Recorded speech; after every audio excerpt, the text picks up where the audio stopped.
título da minha palestra, como vocês podem presumir, foi inspirado na primeira palestra que nós tivemos nessa sequência aqui nesse semestre, pelo professor Malaguti, que nos brindou com várias mágicas e paradoxos interessantes de matemática.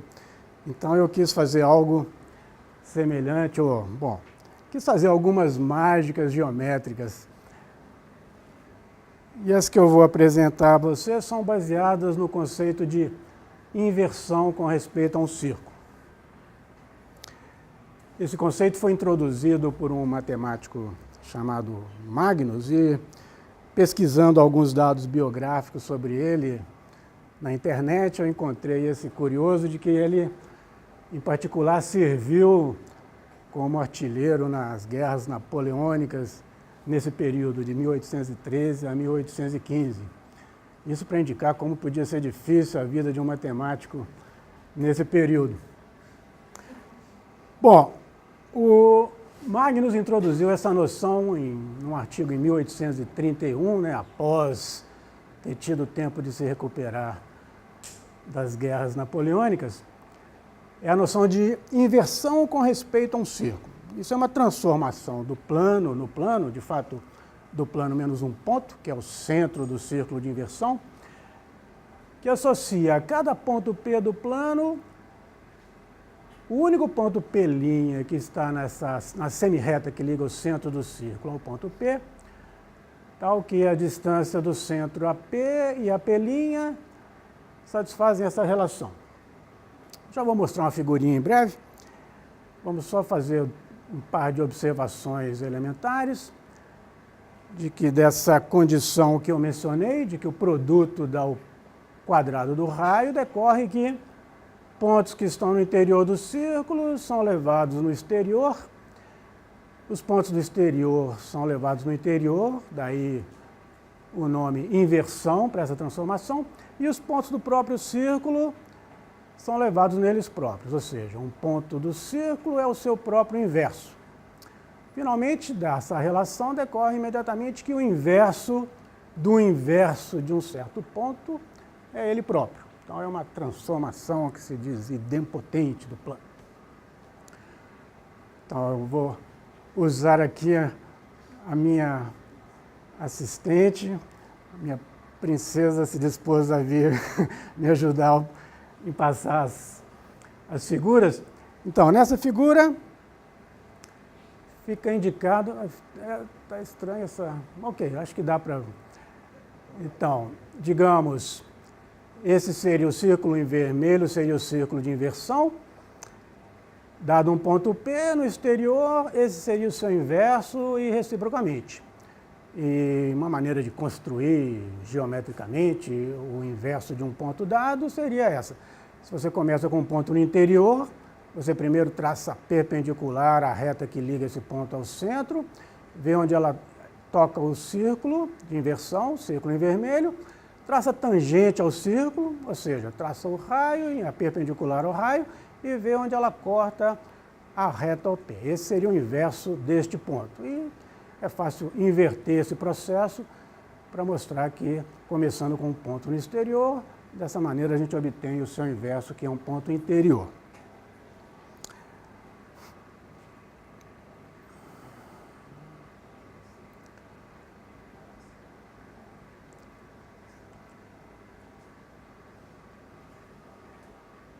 Joia. Algumas outras propriedades que vão ser importantes para as aplicações que eu quero mostrar para vocês. Se a gente tem, então, denota por I a inversão com respeito a um certo círculo, com centro O e raio R, então a propriedade fundamental é que, dados dois pontos arbitrários, diferentes do centro do círculo de inversão, esses dois triângulos, cujos vértices são o centro do círculo, os dois pontos P e Q, e novamente o centro do círculo e dos seus inversos, só que nessa ordem trocada, esses triângulos são semelhantes. Isso decorre simplesmente dessa observação de que, como por definição os inversos P' e Q' de P e Q respectivamente satisfazem essa relação, a gente obtém essa e então a conclusão decorre do critério LAL de semelhança de triângulos. Essa é uma relação que a gente vai usar bastante nas aplicações que a gente vai mostrar. Em particular, dela decorre uma formulinha muito útil entre as distâncias entre os inversos de dois pontos, em termos da distância entre os próprios pontos, né? A gente usa essa semelhança entre os triângulos que eu acabei de mencionar, daqui obtém essa relação, né, quociente entre os comprimentos de lados correspondentes, e aí multiplicando esse último quociente por OQ, no numerador o que vai aparecer é o quadrado do raio, porque os dois pontos QI e Q' são inversos, portanto satisfaz essa igualdade. Daí vem a relação que a gente queria mostrar, que vai ser bem útil em seguida. Bom, outros fatos que a gente vai precisar são a maneira como inversões agem em círculos e retas. A gente vai ver agora que inversões levam círculos e retas em círculos ou retas. Quer dizer, uma reta pode ser levada num círculo ou numa reta, e a mesma coisa para um círculo. Ele pode ser levado pela inversão ou num círculo também ou numa reta. O caso mais simples é o caso de uma reta que passa pelo centro de inversão. Como por definição, dado um ponto, o seu inverso está na mesma reta determinada pelo centro do círculo de inversão e o ponto, então, uma reta que passa pelo centro de inversão fica invariante por ela. Não que cada ponto seja deixado invariante, mas a reta como conjunto. A imagem, se você percorre uma reta que passa pelo centro, os seus inversos vão percorrer ela própria. Por outro lado, se você considera um círculo que passa pelo centro de inversão, a sua imagem vai ser uma reta que não passa pelo centro de inversão. E essa reta é paralela à tangente ao círculo original no centro de inversão. Bom, a gente vai ter esse pequeno probleminha técnico de eu não soube, meu conhecimento de computação para fins de apresentação de palestras são um tanto limitados. Eu não soube inserir as figuras nos próprios slides, então a gente tem que fazer essa passagem a cada vez. Pois bem, então o que eu estou dizendo é que se a gente esse círculo em vermelho novamente seria o círculo de inversão. Então, se eu considero um círculo que passa pelo centro de inversão, esse ponto aqui, a sua imagem pela inversão vai ser esta reta que está exterior ao círculo de inversão, caso o círculo original seja interior, desculpe. E reciprocamente, eu já vou adiantar a afirmação que vem em seguida, como a inversão é idempotente, né, o inverso do inverso é o ponto original. Se eu considerar uma reta que não passa pelo centro de inversão, a sua imagem vai ser um círculo que passa pelo centro de inversão. Pois bem, como se chega a essa conclusão? Basta usar aquela relação básica da semelhança entre os triângulos que eu mencionei no início, ou no slide anterior. Então, vocês têm que lembrar dos nomes dos pontos ali na figura, né? A gente considera o ponto D, que é diametralmente oposto a O, no círculo original, e nós chamamos na figura de E o seu inverso. Eu sou, apesar de 18 anos em São Carlos, eu preservo o sotaque mineiro, não é E, não é E o ponto. Pois bem, como os triângulos OPD e OEP', aqui as notações tem que levar em conta que P' é o inverso de P e E é o inverso de D. São semelhantes. Os ângulos OP'E e OPD são congruentes, portanto, esse último é 90 graus. Isso mostra que, para não precisar voltar à figura, né, acho que está claro, que o P' necessariamente está naquela reta que passa pelo ponto E e é perpendicular à reta OP. Então, todos os inversos de pontos nos círculos estão nessa reta, por esse ângulo C90. Isso mostra a afirmação que eu fiz. A afirmação seguinte, eu já adiantei. Se eu tenho uma reta que não passa pelo centro do círculo de inversão, o seu inverso vai ser um círculo que passa por esse centro. Finalmente, se a gente tiver um círculo que não passa pelo centro de inversão, o seu inverso vai ser um outro círculo que também não passa. Uma figurinha para a gente ver o que eu estou afirmando.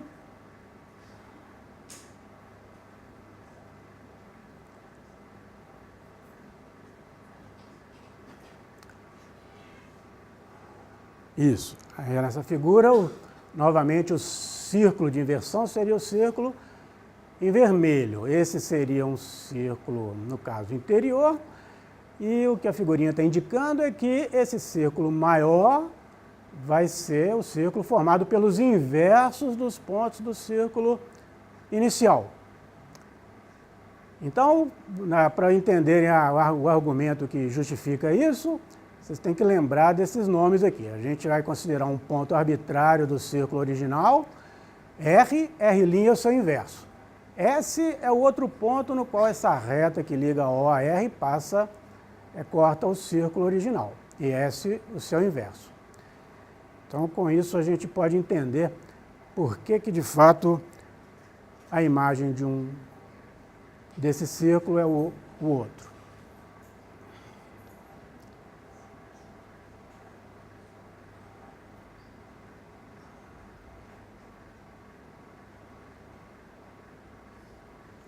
Tá, o argumento é simplesmente esse. Como eu falei, a gente começa considerando um ponto arbitrário do círculo original, chama de S o outro ponto no qual a reta que liga o centro a esse ponto corta esse círculo e considera os seus inversos, que eu estou chamando de R' e S'. Aqui é simplesmente as relações que dizem que R' e S' são os inversos de R e S, respectivamente. Dessas duas relações, a gente obtém a seguinte. A distância de OS' é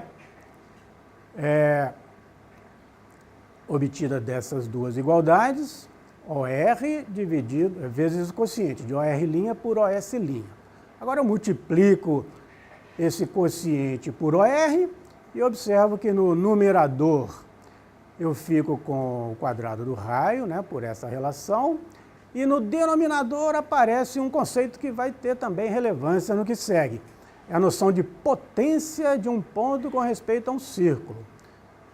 Acho que é desnecessário voltar à figura, né? Mas, ok, posso fazê-la rapidamente aqui. Se eu tenho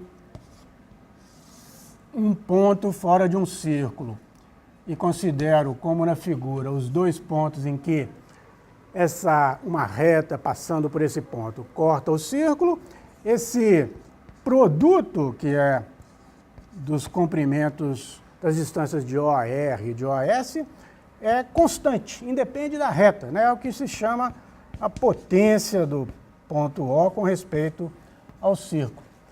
E foi exatamente o que apareceu naquele denominador. E o que ocorre, então, é que esse quociente é constante.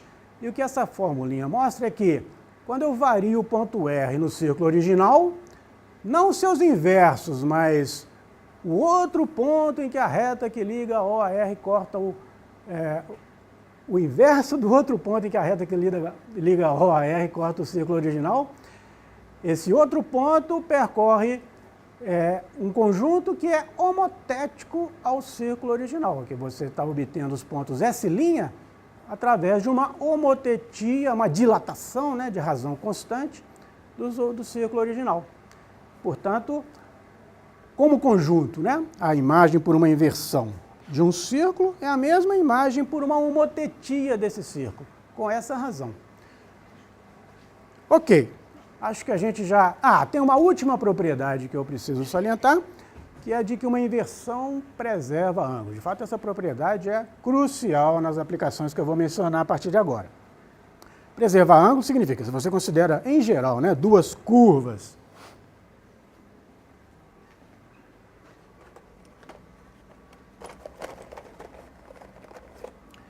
duas curvas arbitrárias e olha o ângulo entre as suas tangentes no ponto de interseção e considera os inversos dessas curvas, né? Esse ângulo é o mesmo que o ângulo entre as tangentes das duas curvas iniciais. Bom, vou justificar aqui no quadro já, então, por que isso é verdade, uma justificativa rápida. Como o ângulo entre curvas é, por definição, o ângulo entre as suas tangentes, basta justificar a afirmação para retas. Então, suponhamos que a gente comece com duas retas no plano. Então, a gente já viu, se tem um círculo de inversão é esse, a gente já viu que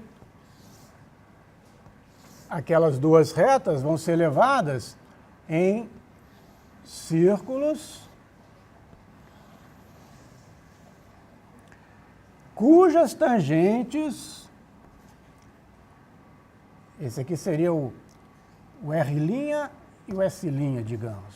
Então, as tangentes a esses círculos, que são os inversos das retas originais, como a gente viu naquela primeira propriedade, são paralelos às duas retas originais. Então, o ângulo entre essas duas retas nesse ponto coincide com o ângulo entre essas duas tangentes no centro de inversão. Mas o ângulo entre as tangentes a dois círculos, nos seus dois pontos de interseção, é o mesmo. Isso é uma propriedade simples. E este aqui seria, se esse aqui é o ponto P, de interseção das retas originais, o seu inverso estaria aqui.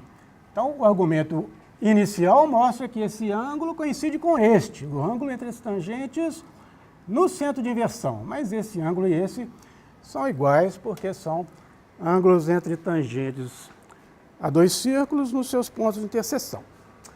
Ok, isso é tudo que eu precisava, né? Um curso sobre inversões em 15 minutos, ou um pouquinho mais, para as aplicações que a gente vai fazer agora. Bem, a primeira delas, não pode ser considerada algo muito moderno, de fato se refere a um problema que foi já tratado há mais de 2000 anos atrás. Essa ordem decrescente, obviamente, significa que o nosso autor viveu antes de Cristo. Apolônio de Pérgamo, de fato, um dos maiores geômetras da Grécia Antiga, né? Em particular, foi autor das cônicas, que foi uma das obras mais importantes. Eu vou omitir a figura, né? Eu pus uma figura do Apolônio, assim, junto das cônicas. Eu acho que é melhor eu não abusar do tempo. Então, vocês ficam curiosos para saber como era a barba do Apolônio, mas ok. O problema que o Apolônio considerou há mais de 2000 anos atrás, portanto, foi esse. Dados dois pontos, qual é o lugar geométrico dos pontos cujas distâncias aos pontos A e B estão relacionados dessa forma? A distância ao ponto B é uma constante, K, vezes a distância ao ponto A. Bem, se eu fizer uma enquete e perguntar, para K igual a 1, eu não tenho dúvida que todo mundo vai responder imediatamente. É a mediatriz do segmento AB. Mas e para K igual a 2 ou 3? Puxa, garanto que muita gente vai ter que pensar um bocado para saber se já viu a resposta a essa pergunta anteriormente. Claro, vocês podem respondê-la usando os métodos da geometria analítica, né, dos quais o nosso último palestrante fez uma propaganda muito eficaz. Estou me referindo à palestra do professor Disseu. Mas vocês vão perceber que, às vezes, a solução certa, num certo sentido, nos dá informações adicionais que ficariam escondidas com uma demonstração diferente. Bom, vamos ver o que eu estou me referindo. Então, eu vou chegar à conclusão do que lugar geométrico é esse, que conjunto é esse, usando inversões. O que eu vou fazer é, vamos considerar uma inversão com respeito a um círculo com centro em um dos dois pontos, A ou B. Vou escolher o A. O raio também não é relevante, mas então por que não escolher igual a 1? Muito bem. Vamos chamar de B' o inverso de B. A ideia é o seguinte, ao invés de já tentar determinar diretamente onde estão os pontos P do conjunto C que eu quero determinar, aqueles cuja distância B é K vezes a distância A, eu vou primeiro encontrar onde estão os inversos desses pontos. Então, dado um ponto P, ao invés de já dizer, olha, esse ponto vai satisfazer tal condição, esse é o conjunto dos pontos para os quais isso ocorre, eu vou me perguntar onde vão estar os seus inversos, que relação os inversos vão satisfazer. Então vamos calcular a distância desse inverso ao ponto B'. B' é o inverso de B. Vamos usar aquela formulinha que a gente obteve entre as distâncias, entre os inversos de dois pontos, em termos das distâncias entre os próprios pontos. Estava no primeiro slide lá. Não vou voltar não, ok? Estão lembrados? Bom, a fórmula é essa aqui. Lembra que P é o centro, A é o centro do círculo de inversão, né? Que está fazendo o papel do O lá naquela fórmula que eu já havia mostrado. Ora, aí você percebe que nessa formulinha apareceu o quociente de PB sobre PA, e essa é justamente a relação que caracteriza os pontos do conjunto C. Então, esse quociente aqui é K, e embaixo fica AB, que é um número fixo. Ou seja, o que apareceu aqui foi um número, uma constante, para cada valor de K, obviamente. Isso está nos dizendo o quê? Que o inverso do conjunto que a gente queria encontrar é um círculo, cujo centro está no ponto B'. Todos os pontos desse conjunto estão a essa distância fixa do ponto B'. Ora, mas se a gente sabe que a inversão é idempotente, um conjunto é o inverso do seu inverso. Então, o conjunto C é a imagem desse círculo por uma inversão. Portanto, a gente já sabe que é um círculo ou uma reta. Isso vai ocorrer, de fato, dependendo do valor de K. Se for diferente de 1, vai ser um círculo, se for 1, vai ser uma reta. E, nesse caso, vai ser justamente a mediatriz do segmento AB. Por essa é a situação em que esse círculo passa pelo centro de inversão. E, portanto, a sua imagem é uma reta, como a gente viu. Ou seja, se vocês resolverem o problema usando GA, vocês vão chegar à resposta. É fácil, põe os eixos lá nos locais apropriados, vocês vão obter que o conjunto C é um círculo. Mas vocês não vão ter a informação de que, variando K, o que você tem é de uma família de círculos que são todos obtidos como imagens por uma inversão de uma família de círculos concêntricos. Bom, vamos pôr. Aqui vale a pena pôr a figurinha para vocês verem que família bonita que é gerada assim.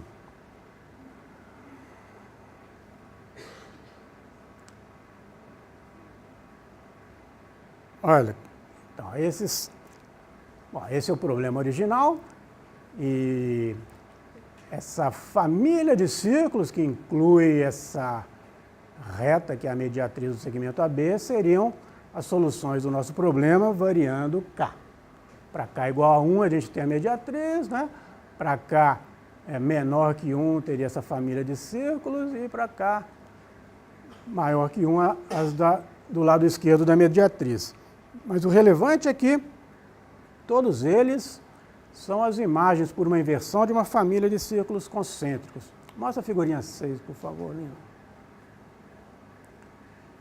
Então, um dado interessante é que essa família de círculos, que é essa em azul, né? Esse conceito vai aparecer mais para frente. Dois círculos quaisquer da família sempre têm o mesmo chamado eixo radical. O eixo radical de um par de círculos é o conjunto dos pontos que tem a mesma potência com respeito aos dois círculos. É um conceito, e é possível mostrar que esse eixo radical é o mesmo para dois círculos quaisquer da família em azul, e que um ponto que esteja nesse eixo radical é sempre o centro de um desses círculos em vermelho, que todos passam pelos dois pontos A e B e formam essa outra família de círculos com a propriedade que cada círculo em vermelho é ortogonal a todos os círculos em azul e reciprocamente. Bom, eu agora percebi que eu cometi aquele erro básico de um filme de suspense, né? O título do slide era O Círculo de Apolônio. Eu fiquei fazendo um suspense sobre qual seria a solução do problema.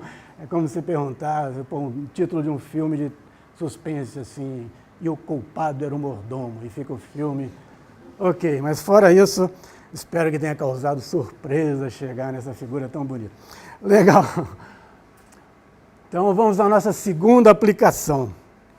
Acho que estou indo bem. O meu medo sempre é dosar bem o tempo. Bom, agora vocês vão ver que é uma aplicação bem mais moderna. Já pulamos quase 2 ou 3 séculos no tempo. Pelo menos já passamos do nascimento de Cristo, né? Vamos falar de um resultado que está contido numa das obras mais importantes, eu diria, da Antiguidade Clássica, né? Que compete com as cônicas e um pouquinho, talvez, abaixo, com os elementos de Euclides. E nós estamos falando, obviamente, de Ptolomeu, que foi um matemático e astrônomo grego, discípulo da Escola de Alexandria. E, né, depois dessa obra, praticamente tudo que havia sido escrito sobre astronomia até então ficou esquecido e só foi ser questionado mais de 1500 pela seu poder de convencimento, só foi questionado mais de 1500, quase 1500, 1400 anos depois, por Copérnico, né? Porque nesse tratado de astronomia, em particular, havia a teoria geocêntrica do universo. Bem, vamos nos restringir agora ao resultado que eu queria discutir, contido nesse tratado, principalmente de astronomia, mas que tem muita coisa de geometria e, bom, trigonometria disfarçada, a gente vai ver, que é o chamado Teorema de Ptolomeu, embora já haja um bom consenso de que esse teorema, pelo menos parcialmente, era conhecido já bem antes de Ptolomeu. O teorema diz, parece uma curiosidade, um tanto sem grandes implicações, mas a gente vai ver que não é bem assim. Em um quadrilátero inscrito em um círculo, a soma dos produtos dos lados opostos é igual ao produto das diagonais. Bom, a figurinha 7 tem um quadrilátero, vamos omitir essa figurinha 7, né? Vai aparecer um desenho mais legal relacionado em breve. Ok, o que eu quero, mais uma vez, é mostrar como é que, essa é a segunda mágica, né? Como é que, usando uma ideia aparentemente não relacionada ao problema original, a gente pode obter uma demonstração que eu considero elegantíssima desse resultado. Ok. O que a gente vai fazer é considerar uma inversão com respeito a um dos vértices do quadrilátero, digamos D. O raio também é irrelevante, vamos fixar como 1. Aqui é bom pôr uma figurinha para a gente entender como é que a gente está fazendo, né?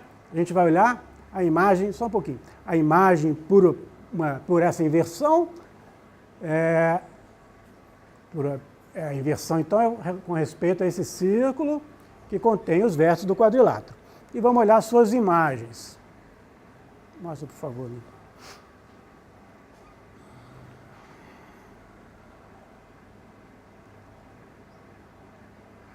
Legal, então o círculo com respeito ao qual a gente está invertendo é o círculo aqui em roxo. Esse é o quadrilátero ABCD inscrito nesse círculo que, portanto, vai passar pelo centro de inversão, né? O círculo em roxo tem centro no ponto D. Como a gente viu, quando a gente inverte um círculo que passa pelo centro de inversão, o seu inverso é uma reta que está no exterior do círculo, caso o círculo original esteja todo no interior. E, portanto, esses pontos A, B e C vão ser invertidos em pontos colineares, que vão pertencer a essa mesma reta.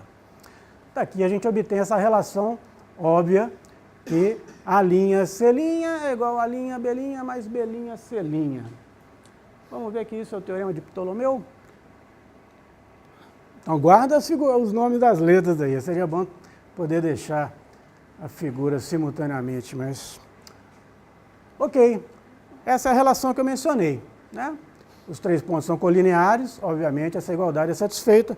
Agora é só lembrar aquela formulinha básica que relaciona as distâncias entre os inversos dos pontos e os próprios pontos, que eu estou repetindo aqui. Lembra, o centro do círculo de inversão é D, o D está fazendo o papel do O naquela formulinha original. Então essa igualdade é simplesmente essa reescrita usando aquela expressão. Agora é só multiplicar o denominador, todos os denominadores pelo produto, né, dA, dB, dC. Está aí o teorema de Ptolomeu. Uma demonstração lindíssima, na minha opinião, desse resultado. Que parece algo, como eu falei no início, uma curiosidade, né, mas a gente vai ver agora que é muito mais do que isso. Antes disso, vamos observar que, como eu mencionei, às vezes quando você faz a demonstração correta, você acaba colhendo mais frutos do que os que você esperava originalmente. Na verdade, se a gente repetisse o que a gente fez para um quadrilátero qualquer, a única coisa que se modificaria na figura que a gente viu é que os 3 pontos A', B', C' não seriam mais colineares. Seriam pontos arbitrários no plano, para os quais valeria a desigualdade triangular.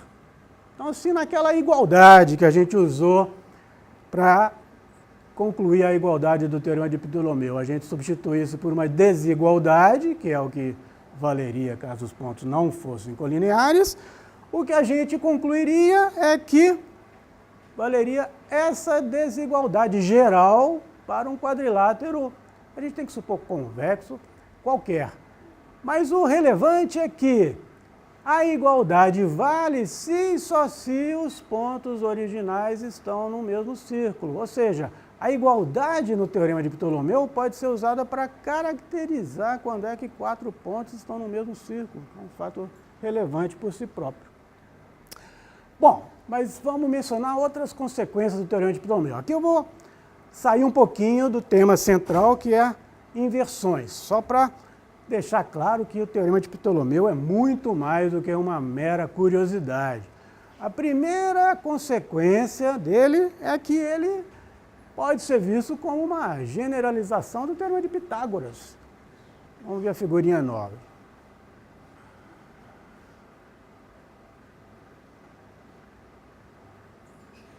Aplica o teorema de Ptolomeu para esse retângulo inscrito no círculo. Então, o que diz o teorema de Ptolomeu? Produto dos lados opostos, b ao quadrado mais a ao quadrado é igual ao produto das diagonais, d ao quadrado. Pitágoras. Então, vocês acabaram de aprender, se vocês não se interessam muito por teorema de Ptolomeu em geral, uma demonstração belíssima do teorema de Pitágoras. Você quer provar o teorema de Pitágoras?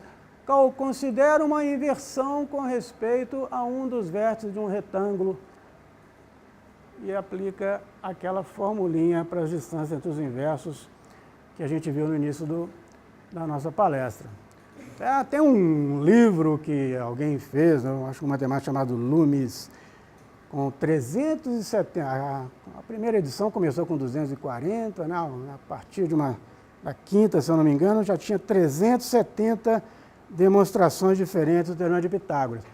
Uma vez eu dei uma folheada, não me lembro de ter visto essa, então na sexta ou mais edições desse livro eu vou sugerir que seja incluída, que eu considero muito bonita. Vamos ver uma outra...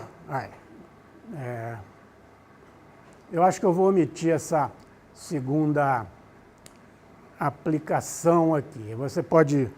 Aqui, então, nós aplicamos o teorema de Ptolomeu a um retângulo inscrito. Se você aplica o teorema de Ptolomeu a um pentágono, mas esquece... acho que eu vou omitir porque eu estou vendo o tempo ir rápido e a terceira e última aplicação é a minha predileta. Então, posso contar isso em particular para quem se interessar. Ou seja, a gente pode continuar a obter, como consequência do teorema de Ptolomeu, essa relação conhecida entre o comprimento de uma diagonal e um lado de um pentágono regular. A curiosidade, o fato relevante é que eles estão na chamada razão áurea, né? O maior está para o menor, assim como a soma está para o maior. E isso é a consequência imediata do teorema de Ptolomeu. Eu vou me restringir a mencionar essa última aplicação que, de fato, revela a razão desse teorema de geometria, está num tratado de astronomia. Agora vale a pena a gente ver a figura 11. Né? Só um instantinho, linda. Se a gente considera os ângulos subentendidos pelos lados de um quadrilátero, né? Um fato crucial, que vai ficar claro na figura, é que o comprimento de um desses lados é justamente se a gente considera o diâmetro do círculo igual a 1. O seno do ângulo que ele subtende. Então, usando essa observação, aquela igualdade do teorema de Ptolomeu se traduz nessa identidade trigonométrica que está aqui. Vamos ver a figura para isso ficar um pouco mais claro.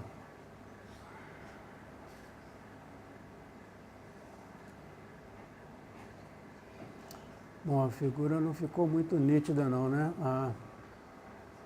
Bom, sinto uma figura está um tanto difícil de entender, mas aqui, essa parte explica essa afirmação que eu falei, né? De que o comprimento de um lado é igual ao seno do ângulo que ele subtende. E aí, aqui ficariam subtendidos os ângulos que são a soma de dois dos ângulos, e se você usa essa observação que eu acabei de mencionar, a igualdade do teorema de Ptolomeu se traduz naquela identidade trigonométrica. Infelizmente a figura não está muito nítida, mas... E o fato é que, se você considera certos casos particulares dessa identidade geral, o que você obtém são as fórmulas trigonométricas para seno e cosseno da soma e da diferença.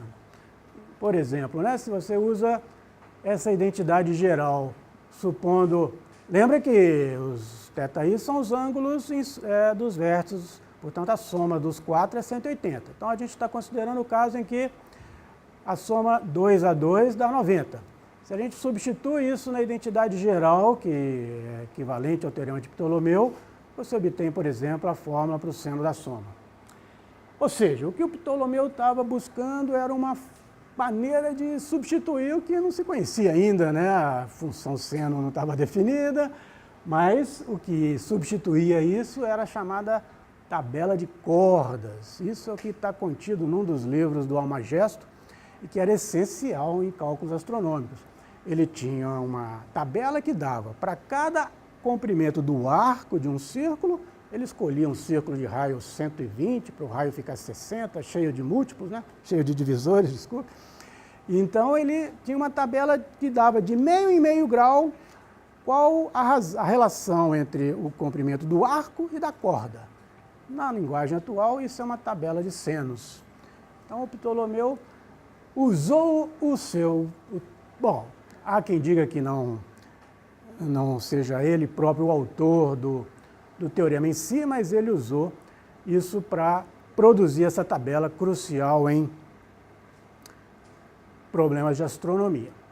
Ok, agora eu vou falar sobre a aplicação que eu considero a mais elegante, é uma beleza, espero que vocês concordem comigo ao final.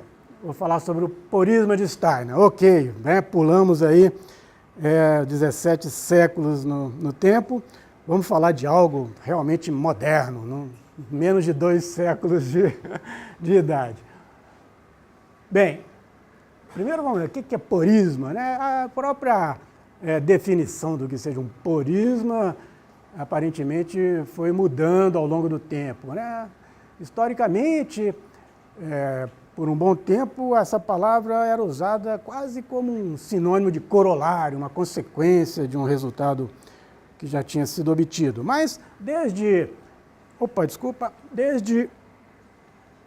John Playfair, a palavra passou a ser usada nesse contexto, nesse sentido, ou seja, como uma proposição que afirma a possibilidade de a gente obter condições sob as quais um certo problema ou não tem a solução ou tem infinitas soluções. Ok, está meio ainda obscuro exatamente o que é um porismo, mas quando eu apresentar o porismo de Steiner, isso vai ficar mais claro. Bem, afinal, quem foi Steiner? Bem, apenas umas informações biográficas aqui interessantes. Foi um matemático suíço, de origem humilde, né? Consta que ele aprendeu a escrever com 14 anos e só teve acesso à sua formação por ajuda de um educador chamado Pestalozzi, né? Que contribuiu para a sua formação e ele acabou se tornando professor em Berlim em 1834. Né? Ele contribuiu de maneira sistemática a geometria sintética e praticamente fundou a projetiva. Bom, tem um retrato aí do Steiner que eu vou omitir também. Cara, até bonitão. Ok.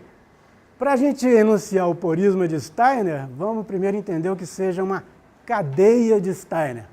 Bom, uma cadeia de Steiner, a figura vai explicar melhor do que as palavras, né? Mas vamos primeiro fazer uma definição. É um conjunto de círculos com essa propriedade. Todos eles são tangentes a dois círculos dados, que não se intersectam. A gente vai sempre considerar o caso em que um está contido no outro. E, além disso, cada círculo na cadeia é tangente ao precedente na cadeia, né? Pode acontecer de quando a gente dá uma volta, as figuras vão tornar isso claro, o último círculo tangencia o primeiro. Se isso ocorrer, a gente vai dizer que a cadeia é fechada. Caso contrário, é aberta, né? Mas simplesmente não fechada, mas melhor. Vamos ver essas figuras para que isso fique claro, o que é uma cadeia de Steiner.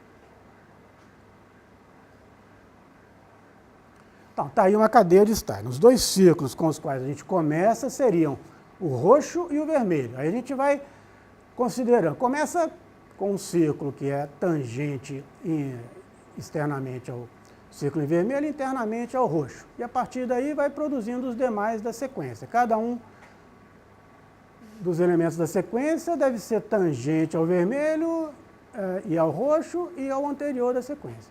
Então pode acontecer esse milagre. E quando a gente der uma volta, o último círculo, que seria esse, né, se a gente começou com esse, seja tangente ao original. Em geral, isso não vai acontecer. Isso seria uma cadeia fechada. Mas a gente admite também... Tem outra figurinha.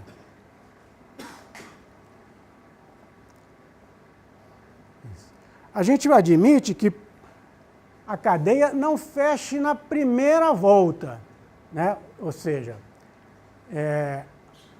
a gente... Bom, aqui ela começou com o vermelho, com o verde, vem, aí ela não fechou, mas você continua e ela fecha depois de um certo número de voltas. Aqui, 2. Ok? Então, o conceito de fechar não é fechar na primeira volta, não. Você pode dar um certo número finito de voltas até que ela se feche.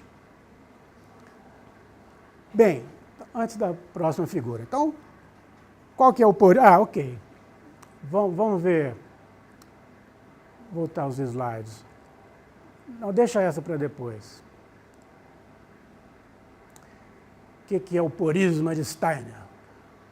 O porisma diz o seguinte, que ou 8 ou 80, ou na verdade muito mais do que isso, né? Ou 0 ou infinito, ou seja, ou 1 ou infinito, na verdade.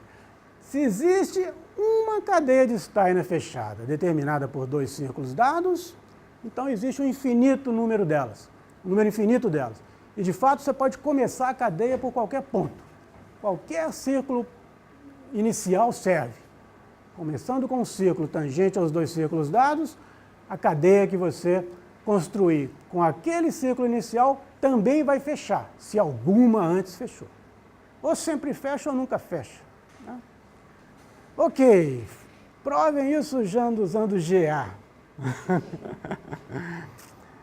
Isso eu nunca me atrevi a fazer, né? Se vocês não chegarem com uma solução, eu vou ficar muito admirado que tenha sido possível. Esse é um exemplo gritante de um fato que você tem que usar a ideia certa para resolver. E a ideia certa consiste em, primeiro, se um problema é difícil demais, uma boa estratégia é considerar casos particulares. Isso ou pode te levar a desistir de uma vez de fazer o caso geral, se você não conseguiu nem o particular.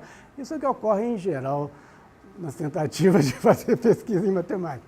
Você desiste logo daquilo e parte para algo que seja factível. Ok, mas pode te dar uma luz, se você conseguir, em como atacar o caso geral, né? Pode raciocinar assim, você tem que enfrentar uma onça com uma faca, você não vai partir para o braço ou para direto. Tenta cansar a bicha muito, mas muito mesmo, senão vai ser inútil. Ok, o que seria o caso particular que não é tão assustador assim? É o caso em que os círculos são concêntricos. Agora, põe aquela figurinha, por favor.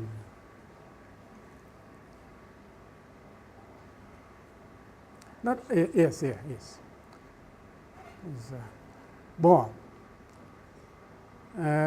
aqui não adiantou muito. Essa cadeia ela não é fechada, né? Mas o fato é que, se a cadeia fecha, no caso concêntrico, é evidente que ela vai fechar independente de quem seja o círculo com o qual você começa a cadeia. Porque quaisquer duas cadeias, no caso de círculos concêntricos, são simplesmente obtidas uma da outra por uma rotação. Então, se uma fechou, qualquer outra vai fechar. Ou seja, o porisma de Steiner, da maneira como eu enunciei, tem resposta óbvia nesse caso particular dos círculos serem concêntricos. Mas, em geral, a priori, não é nada óbvio. Então, a ideia é, vamos entender bem o caso concêntrico e depois tentar nos aventurar um caso geral. Será que no caso dos círculos concêntricos não dá para a gente ter um critério para saber quando uma cadeia fecha ou não? Vamos ver. Já põe essa outra figurinha para a gente não ficar indo e voltando. Isso, por favor. Olha, essa figurinha vai ser fundamental nas continhas que eu vou mostrar para vocês agora. Aqui é uma cadeia que fecha, né?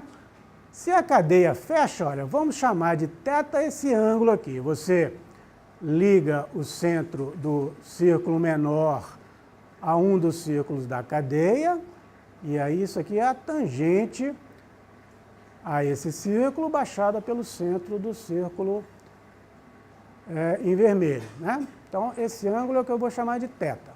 Então, se uma cadeia fecha, eventualmente, depois de m voltas, aqui fechou depois de uma volta só, mas digamos que ela leve m voltas para voltar. Ora, a cada círculo da cadeia vai corresponder um ângulo 2θ, né? Vai ter dois ângulozinhos desse para cada círculo. E, portanto, se eu multiplicar 2θ pelo número de círculos, isso vai dar o ângulo total que eu vou precisar até que a cadeia feche. Por outro lado, esse número vai ter que coincidir, portanto, com o número de voltas vezes 2π, que é um ângulo total de uma volta num círculo. Essa é a relação básica com a qual a gente vai começar para achar esse critério para o fechamento. Gente, se eu precisar 5 minutinhos, eu agradeço se vocês se dispuserem, que eu estou vendo que vou precisar deles. Mas ok. Olha, então, comecei com a relação básica, né? Supondo que exista uma cadeia de Steiner, que eu estou chamando anular, quer dizer, o caso dos círculos concêntricos. Multicíclica é um nome para dizer que a cadeia fecha depois de m voltas. Essa é a relação básica que aquele ângulo θ tem que satisfazer, que é, portanto, que ele seja m sobre n vezes π. O fato é que agora a gente pode, a continha que eu vou fazer é exprimir esse ângulo θ em termos dos raios dos círculos. Bom, essa formulinha é só calcular o seno do ângulo naquele triangulinho, não precisa voltar na figura, né? O triangulinho que estava na figura.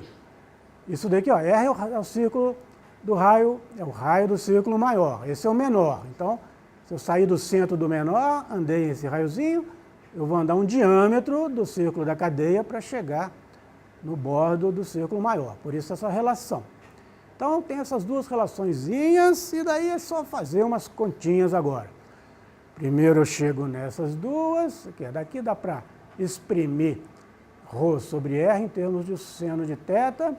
Essa relação aqui é óbvia, é só dividir por R.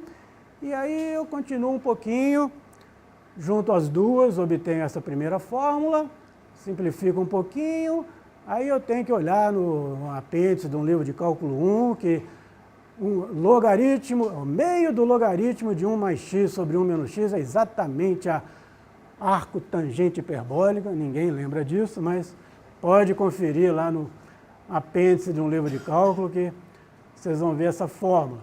Então, daí aparece, a gente pode, né, calcula o logaritmo, divide por 2, calcula a tangente hiperbólica, a gente obtém isso. Ou seja, essa igualdade ainda pode ser escrita tirando o arco seno aqui, lembrando que o θ era dado por essa expressão, pelo que eu tinha mencionado antes. Então, é conveniente chamar esse número que aparece aqui dentro de delta, ele vai aparecer em seguida outra vez. O que a gente obteve foi essa formulinha meio feia, mas que nos dá a resposta ao problema no caso de círculos concêntricos. Ou seja, se vocês conseguiram acompanhar isso daí, a conclusão a que a gente chega é essa, olha. Uma condição necessária e suficiente para que exista uma cadeia de Steiner fechada, determinada por círculos concêntricos, por enquanto, é que esse número, né, que apareceu no slide ali no final, seja... Bom, eu fiz dividi, eu fiz ao contrário, passei o m para cima. Então, a condição é que esse número, em que o delta era... essa expressão aqui esquece por enquanto, ela vai ser relevante no próximo slide. Mas a condição, portanto, é que esse número, com delta dado assim, seja racional. Você tem dois círculos concêntricos, calcula esse número, que é dado inteiramente em termos dos raios dos dois círculos. Você tem que olhar se ele é racional ou não. Se for, a cadeia fecha alguma hora, se não for, não fecha. Beleza.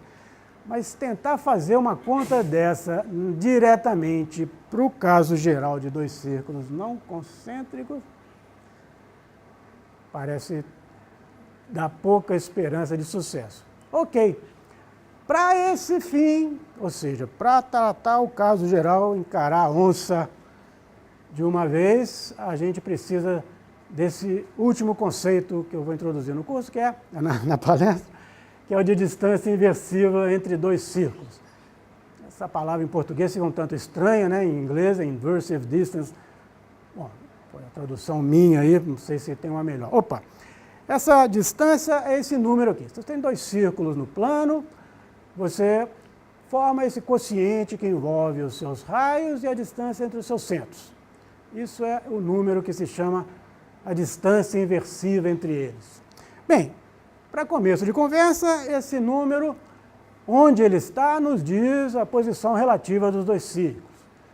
Se esse número for maior que 1, os círculos são disjuntos, se for igual a 1, eles são tangentes externamente, etc. O caso que vai nos interessar é o último, que é o com que eu estou lidando aqui na palestra, é o caso em que um dos círculos contém o outro. Nesse caso, esse número é sempre menor que menos 1.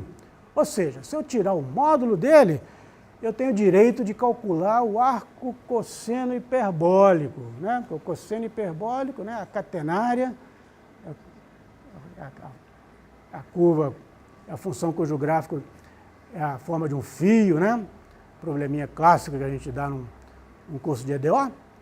Então, a gente pode fazer essa operação, calcular arco cosseno hiperbólico desse número e coincide com aquele número que tinha aparecido no caso de círculos concêntricos. Opa! Então, para círculos concêntricos, o arco cosseno hiperbólico da distância inversiva é aquele número que apareceu na condição que dois círculos devem satisfazer para que uma cadeia de Steiner determinada por eles feche. Ok, não dá para eu fazer tudo, né? Essa conta aqui, embora a gente já tenha tudo o que precisa para fazê-la, eu vou pedir que vocês acreditem ou tentem fazer em casa, né? Com a teoria que a gente viu hoje dá para fazer, não é difícil não, mas vou omitir essa conta. E é uma propriedade crucial para o que a gente vai fazer nos dois próximos slides, que é o fato de que essa distância inversiva é invariante por inversões. Se você tem um par de círculos, calcula a distância inversiva entre eles, calcula os seus inversos em relação a um certo círculo, calcula a distância inversiva entre os seus inversos, dá a mesma que entre os círculos originais. E esse é o ingrediente que faltava para a gente conseguir encarar a onça, né? Ou seja, reduzir ao caso anterior o nosso problema. Não o que faltava, falta um ainda, que está aqui. Bom, ou seja, esse é o que vai tornar o seguinte possível, né? Voltou aí a noção de eixo radical. Então, estou lembrando, o que é eixo radical? É o conjunto dos pontos cuja potência em relação aos dois círculos é a mesma. Ok, o que esse eixo radical tem de importante para nós aqui? É que, se eu começar com dois círculos que não se interceptam, ainda estou me acostumando, veja que eu já estou fazendo esforço de me acostumar com a reforma ortográfica, né? Ok, dados dois círculos que não se interceptam, sempre existe uma inversão que faz com que esses círculos se transformem em círculos concêntricos. Bom, vamos ver essa figurinha 17, que fica claro a afirmação que esse slide está fazendo.